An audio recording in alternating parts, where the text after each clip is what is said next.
आज ये थोड़ा सा टाइम हुआ है जो ये छोकरे छाकरे हुक्का भर के बैठ जाते हैं, नहीं तो हुक्के पे तो बड़ी बड़ी अच्छी बातें हुई। ये हुक्का जो है यज्ञ का ही आगे चल के ये यज्ञ हुआ करते थे बड़े बड़े, बाद में बीच में मूर्खता आ गई तो ये हुक्का पीने लग गए, वरना ये बड़े बड़े यज्ञ हुआ करते थे।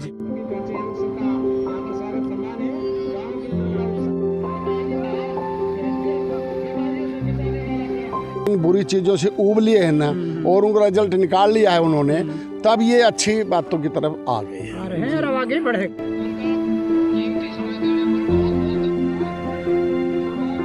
घर घर से आहुति डाली है और इससे हमारे किसान भाइयों की फसल को और वातावरण में शुद्धता का एक नया ही आह्वान होगा।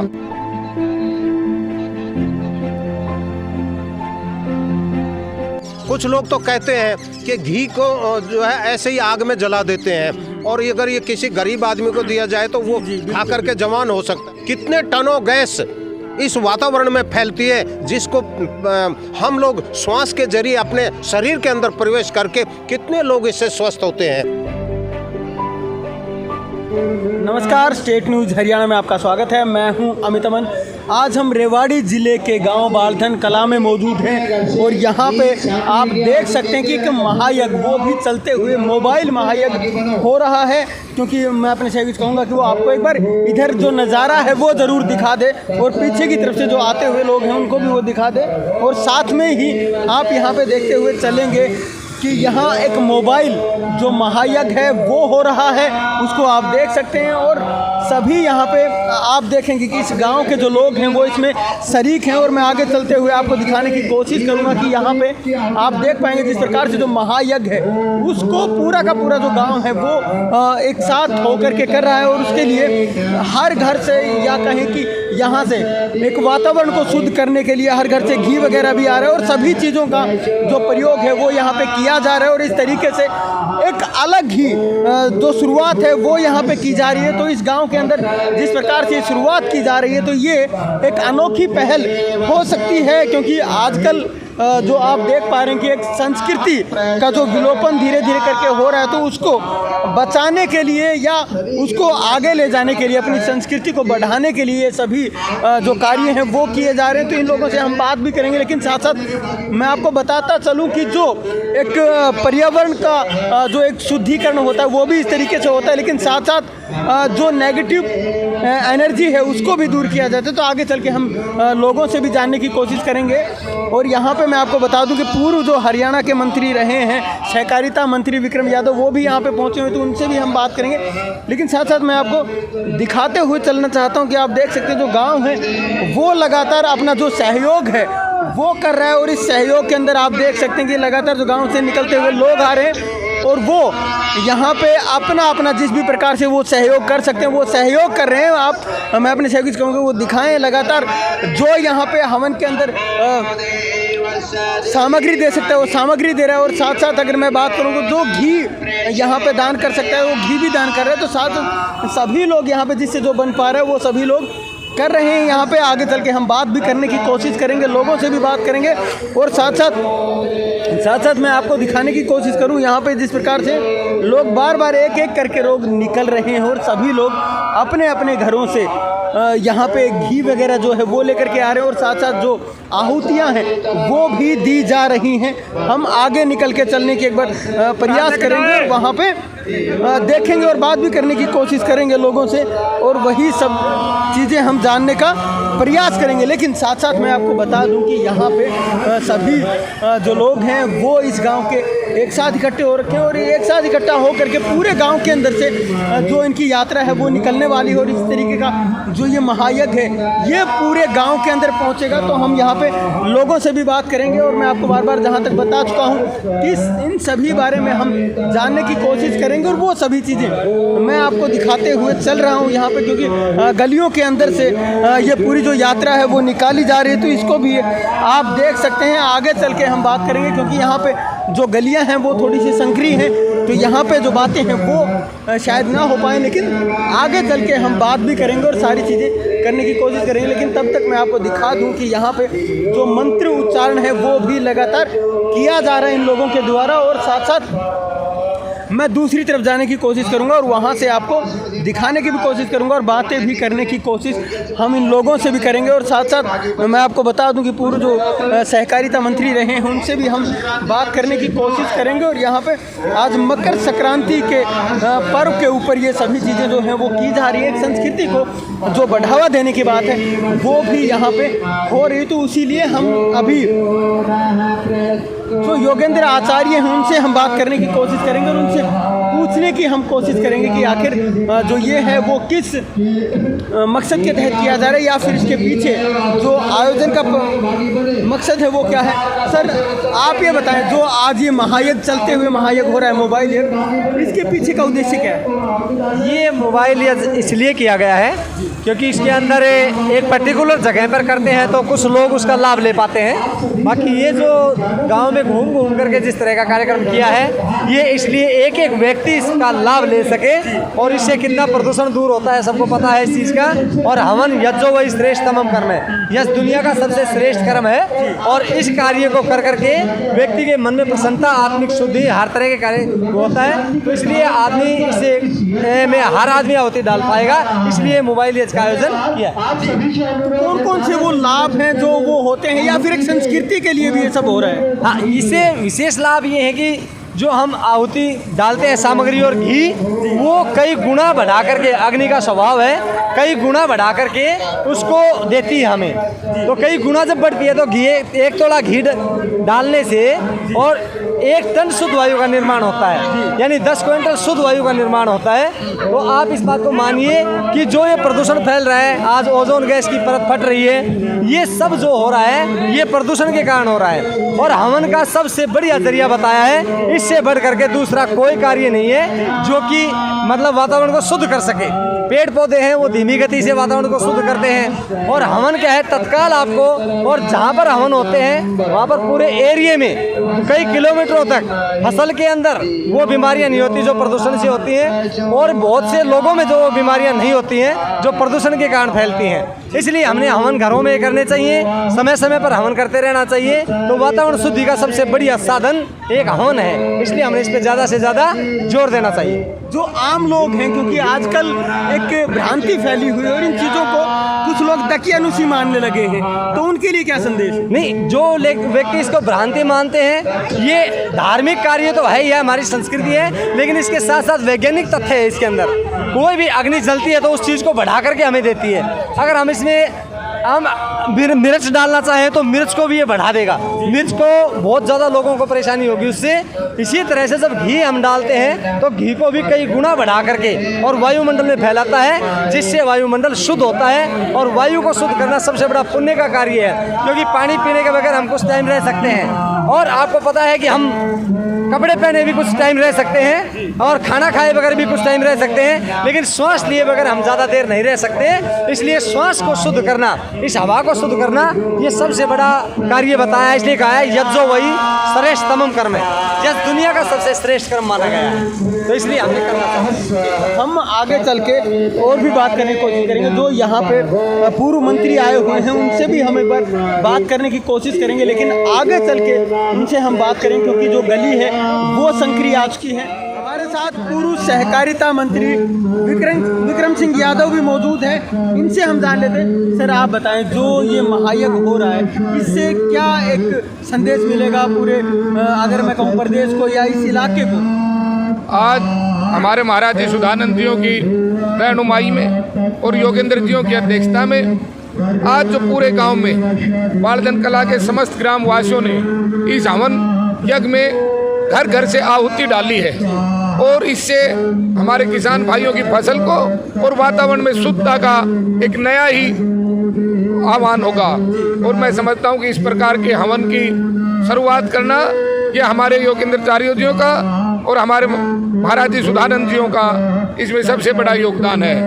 और आज समस्त ग्रामवासियों ने, सरपंच साहिबान ने, हमारे साथी रहे चेयरमैन अजय पाल जियों ने, और इसमें सभी ग्रामवासी महिलाओं ने भी हवन यज्ञ में आहुति डाली है और इस प्रकार का हवन से पूरे गांव में वातावरण की शुद्धता आएगी। सर, संस्कृति पे बार बार वार होता रहता है, तो इस तरीके के जो कार्यक्रम हैं क्या वो संस्कृति को बढ़ाने का काम करेंगे, या फिर साथ साथ जो लोग इन चीज़ों को दकियानुसी बताते हैं उनके लिए क्या कहेंगे?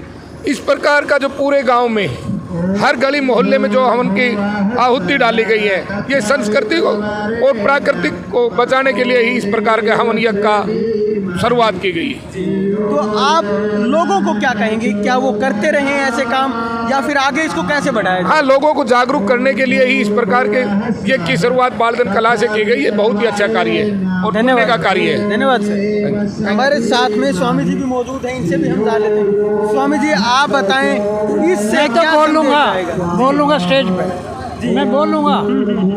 आप यहाँ बता दें, दो शब्द बता दें। देखो, यज्ञ जो है श्रेष्ठतम कर्म है, और संक्रांति जो है ये पूरे देश में इसीलिए मनाई जाती थी कि महापौ का झारा फिर से फागुन बरसों सहारा। तो ये महापौ में जो संक्रांति मनाई जाती है, इसमें वर्षा होती है, वर्षा यज्ञ से होती है। और ये मैंने आज से 70 साल पहले अपने गांव में मैं 90 वर्ष का हूँ।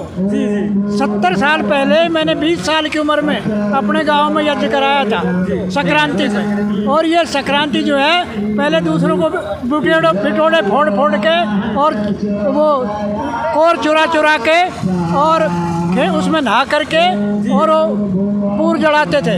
मैंने कहा ये वैदिक परंपरा नहीं है, ये बाद की है। ये पूर जलाना नहीं, ये गांव गैल यज्ञ होते थे, यज्ञ से फिर वर्षा होती थी। क्योंकि पूरे देश में जब किसान यज्ञ करता था तो इन दिनों में वर्षा होती थी। वर्षा के कारण महापौ का झारा फिर से फागुन बरसों सहारा, इन दिनों की थोड़ी बूंद भी बहुत होती।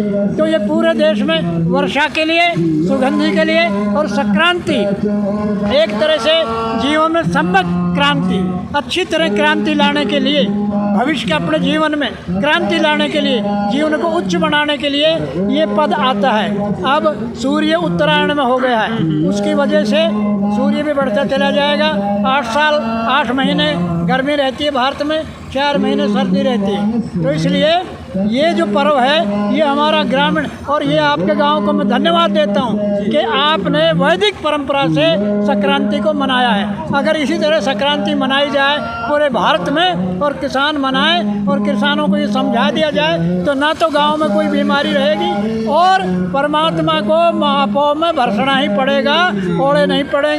क्योंकि मेरे गाँव में, मेरी जन्मभूमि जहाँ है, मैं 90 साल का हूँ, मेरे को 85 वर्ष तक की बातें याद हैं, आज तक ओढ़े नहीं पड़े हैं। क्यों? अगर कोई बूंद भी आई है तो परे परे चली गई हैं। तो ये यज्ञ का बड़ा भारी प्रभाव होता है। और आपने जो परंपरा की है इस गांव में, ये पूरे अहिरवाल में फैलनी चाहिए। क्योंकि ये महर्षि दयानंद के 11 व्याख्यान रेवाड़ी में ही हुए थे और दुनिया में कहीं नहीं हुए, और इस इलाके में उसका प्रभाव है कि आज भी उसकी आत्मा हमारे अंदर कहीं काम कर रही है, जिससे आप लोगों में, हम लोगों में ये भाव जागृत किए हैं। आप लोगों, आपके टीम ने जो किया है, आप सबका साधुवाद।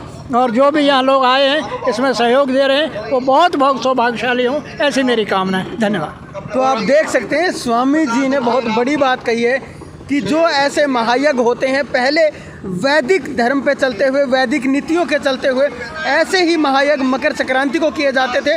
और इससे किसान का बहुत ज़्यादा फ़ायदा होता है, क्योंकि इससे वर्षा में भी सहायता मिलती है। ये इन्होंने बहुत बड़ी बड़ी बातें बताई। और भी लोग मौजूद हैं, इनसे जान लेते। जी बताएं। जी, मैं लालचंद आर्य, गांव कलवाड़ी, तहसील तावड़ू, जिला नूहू से आया हूँ, मेवात से। और ये स्वामी जो सुधानंद जी हैं और योगाचार्य योगेंद्र ब्रह्मचारी जी हैं, उनके, और ये लाल सिंह सरपंच जी हैं ततारपुर खालसा से, इनके विचारों के अनुसार हम लोग जो है यहाँ पर पधारे हैं। इसलिए आए हैं क्योंकि ये हमारे वैदिक परंपरा में है। इस कार्यक्रम से, इस यज्ञ के माध्यम से हम सबको आपस में मिलने जुलने का, हम सब के अंदर एकता का प्रतीक होता है, सिद्ध होता है। और आज से सूर्य देवता जो है मकर राशि में प्रवेश कर चुके हैं, यानी कि हमारे हिंदुस्तान के, यानी कि भारतीय संस्कृति के अनुसार ये भारतीय का इस वर्ष के पहला त्यौहार मनाया जाता है, इस उत्तरायण में।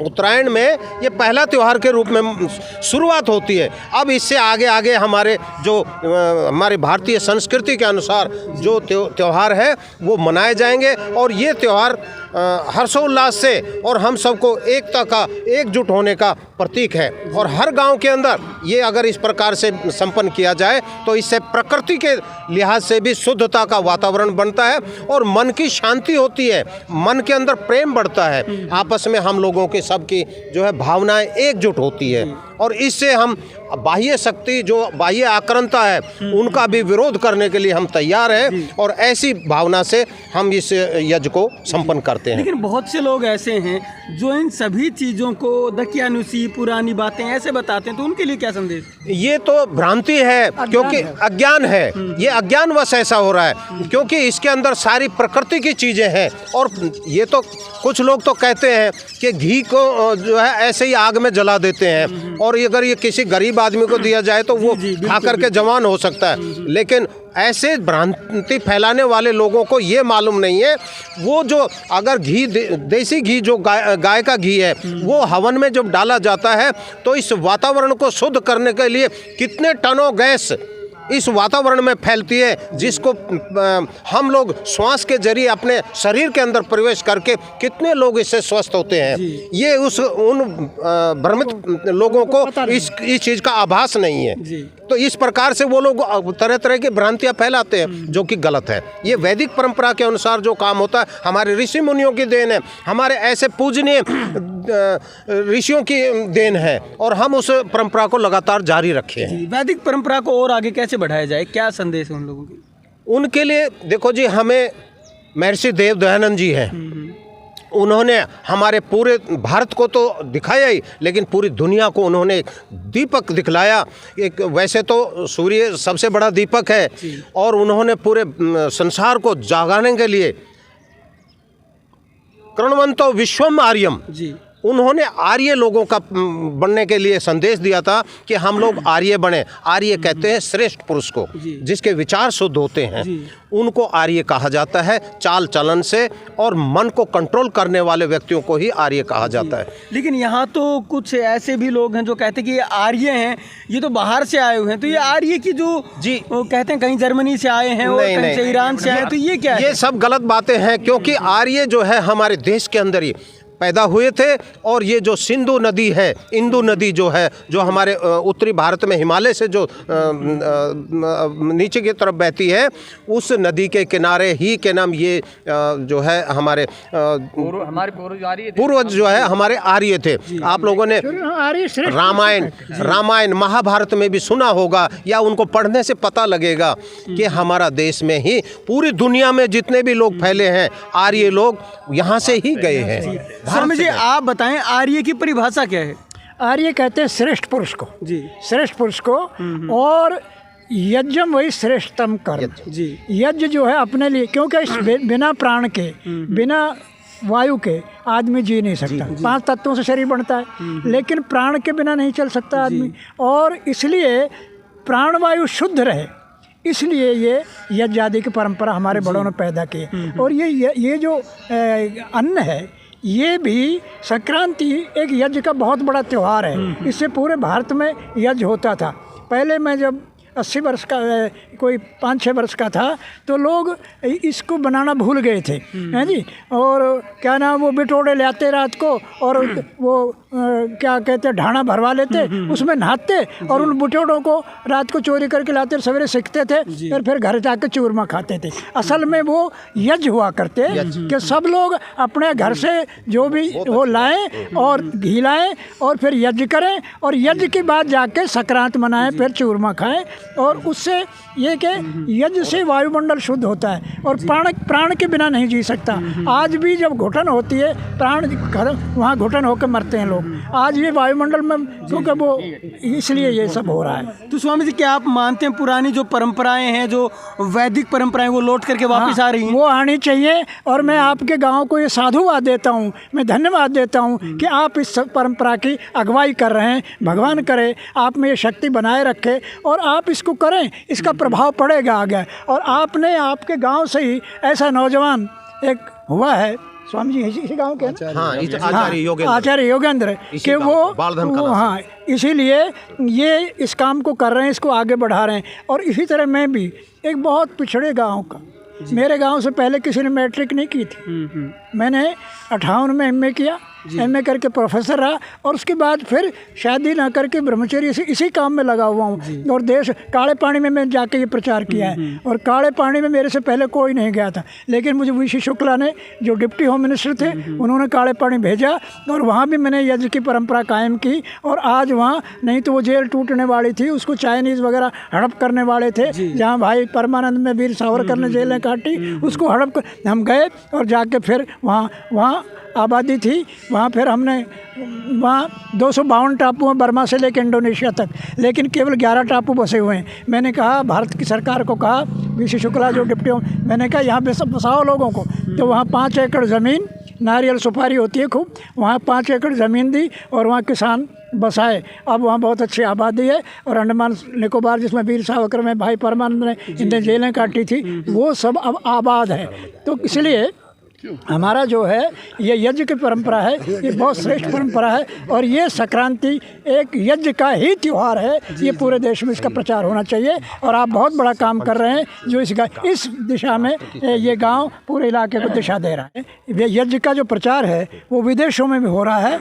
और किस समय वर्षा होनी है, बर्फ़ कैसे नहीं पड़ेगी, ये सारी चीज़ें विदेशी भी एक्सपेरिमेंट कर रहे हैं और उसके परिणाम आ रहे हैं, क्योंकि वो भारत में गए हैं, रहा है, सीखा है और अपने देश में जाके एक्सपेरिमेंट, क्यों वो लोग बिना एक्सपेरिमेंट किसी चीज़ को नहीं मानते। लेकिन अब वहाँ भी ये सब हो रहा है, विदेशों में भी, और वो आगे बढ़ रहा है और सीखने के लिए लोग भारत में आ रहे हैं। और इसीलिए जी दयानंद के 11 व्याख्यान रेवाड़ी में आज भी कम व्यभिचार हैं, यहाँ कम जो है दुष्प्रचार हैं। आज ये थोड़ा सा टाइम हुआ है जो ये छोकरे छाकरे हुक्का भर के बैठ जाते हैं, नहीं तो हुक्के पे तो बड़ी बड़ी अच्छी बातें हुई। ये हुक्का जो है यज्ञ का ही, आगे चल के ये यज्ञ हुआ करते थे बड़े बड़े, बाद में बीच में मूर्खता आ गई तो ये हुक्का पीने लग गए, वरना ये बड़े बड़े यज्ञ हुआ करते थे। तो ये इलाका आज भी दिशा दे रहा। आज भी स्वामी दयानंद के 11 व्याख्यान हुए थे रेवाड़ी में, सीखने आ रहे हैं। मैं जर्मनी में 3 साल रहा, वहाँ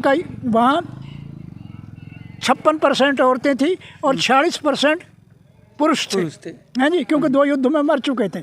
वहाँ कोई जवान आदमी देख टूट के पड़ती थी औरतें। मैं उस वक्त 40 वर्ष का था, मेरे गुरु ने कह दिया था भाई वहाँ देखना, लेकिन वहाँ ऐसा ही है क्योंकि सब स्त्रियों के हाथ में। आज उस जर्मनी में से भी योग सीखने रामदेव के पास आ रहे हैं और धर्म के, और वो अपने जर्मनी, वो सबसे पहले वेदों का वो वीर, वहाँ एक वेदों का विद्वान भारत के बाद वहीं हुआ है। और जर्मनी में यहाँ के शर्मन लोग ही थे, किसी कम समय यहाँ से उनको जाना पड़ा और वहाँ ऋषि दयानंद ने प्रिंटेड वेद, छपे हुए वेद जर्मनी से मंगवाए थे।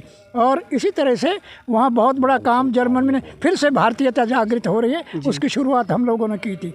तो इसलिए ये जो आप काम कर रहे हैं, ये इलाके को बहुत बड़ी दिशा देने के लिए, अभी मेरे जीवन का 90वां वर्ष है, अभी मैं 90 दिन का एक व्रत करूँगा, उसके बाद मैं 10 साल के लिए फिर जवान हो जाऊँगा।